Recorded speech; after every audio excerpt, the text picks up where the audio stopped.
Hello, this is Mike, NoStressMike.com, and now we're going to talk about war and guns. Not happy.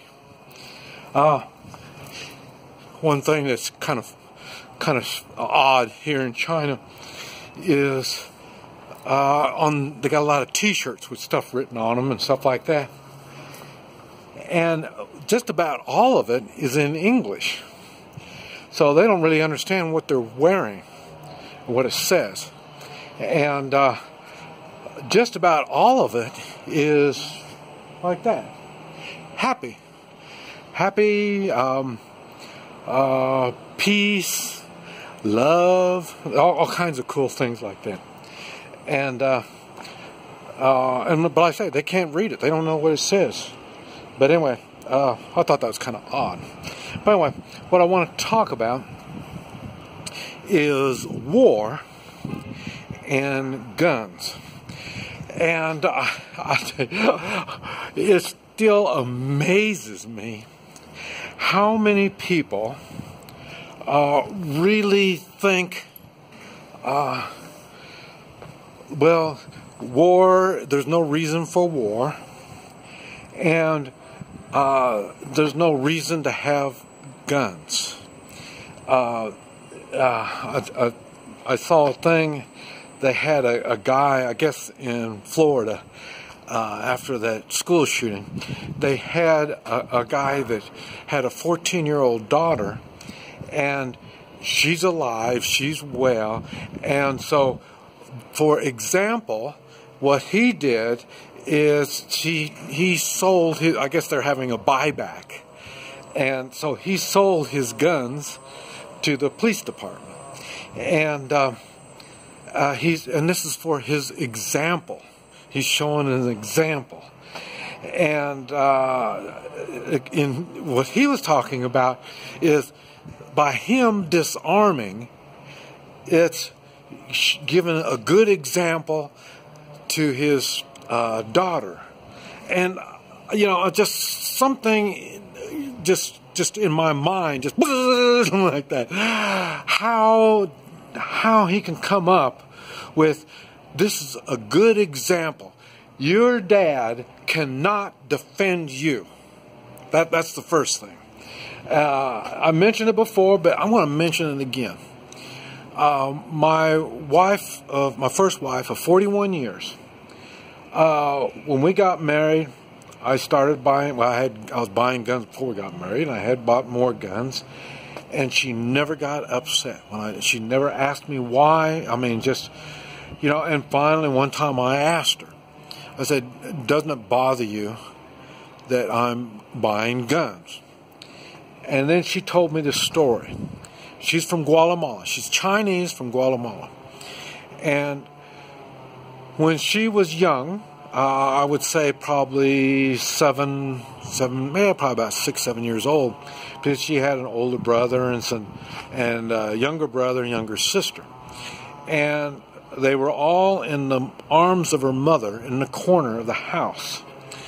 And there was rioting in the streets, and they got big, thick wooden doors. And people were banging on the doors trying to get in and all this. And her father stood there at the door with a handgun. And he said, "Those son of bitches aren't going to rape my women."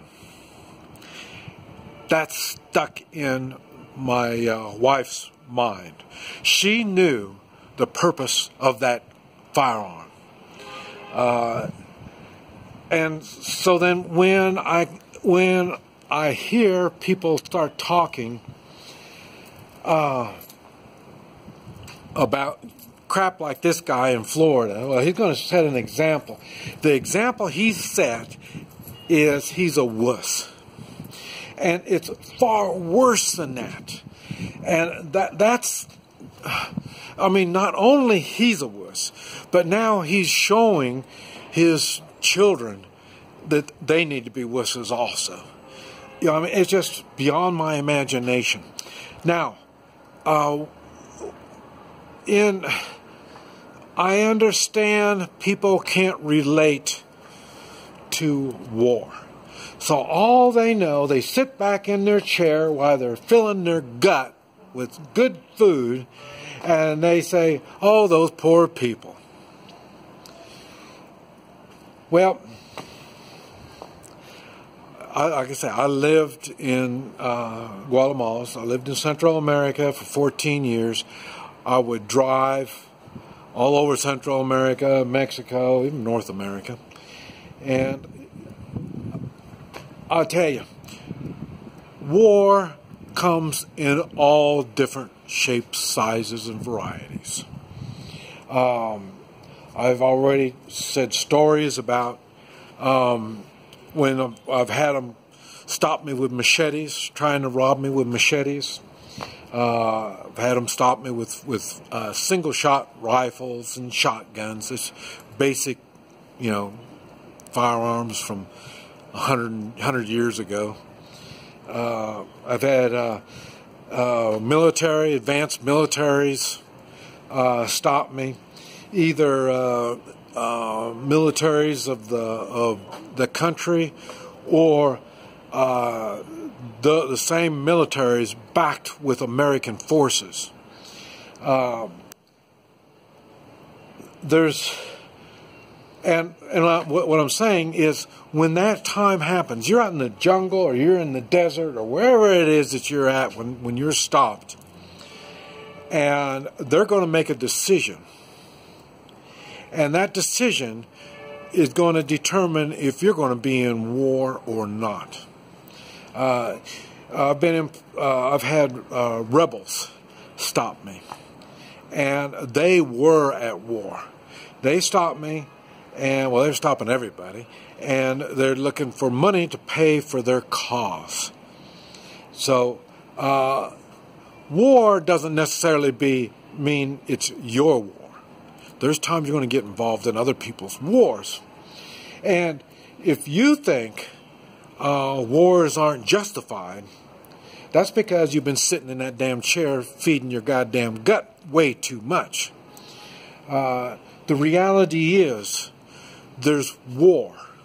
I got in that convenience store shooting in Topeka, Kansas. Most would say, oh, well, that was a self-defense type shooting.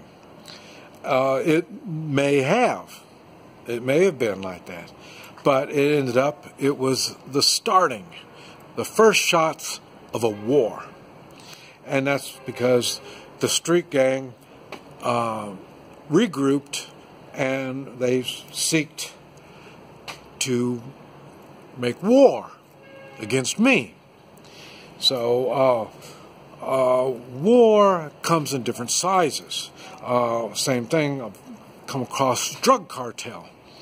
And when you're in the jungles and the drug cartel stops you, and believe me, you are in war. It'd been nice if I had guns during all these times. But war isn't necessarily done with guns. If you've got skills, maybe you can get through a war without guns, your little war.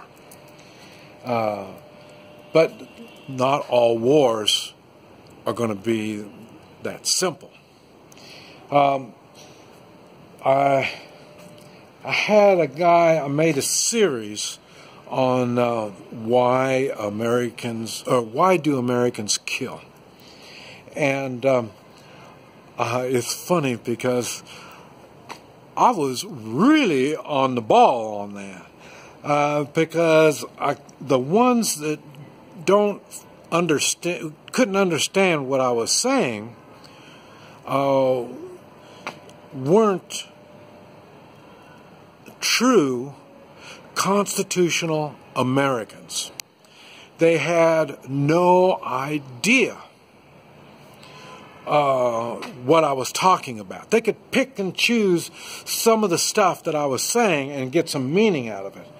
But on the whole, they really had no idea what I was saying. And the thing is, I mentioned that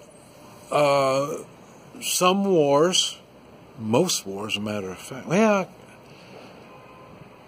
I don't know about most, but many of the wars are political wars. And I know people don't know, they don't do their homework on a lot of this stuff because it doesn't relate to them. But I say I was in Central America. Costa Rica got in a war one time. I can't remember who it was, but they got in a war with somebody because somebody lost the soccer game. And Costa Rica doesn't really have an army. And what they have is they have bunkers with firearms in them all over the country. And but they're surrounded by mountains and swamps. And whoever it was on that particular war, the soccer game war, is they had to come through the swamps, and by the time they got through the swamps, they didn't have the food, they didn't have the support, and so they ended up they didn't even have to fight because the ones that made it across the swamp didn't want to fight anymore. So that is a war that went on like that. Now they even got in another war with someone else over an insult. Somebody insulted somebody, and then next thing you know, they got into a war. And they had to go across the mountains. And it was basically the same thing. By the time everybody got across the mountains, they lost all interest in fighting. So that was Costa Rica's wars. So the wars aren't always done with guns, and wars aren't always done, and wars can be done for political reasons. And that's part one. We're going to have to do a part two. This is Mike, NoStressMike.com.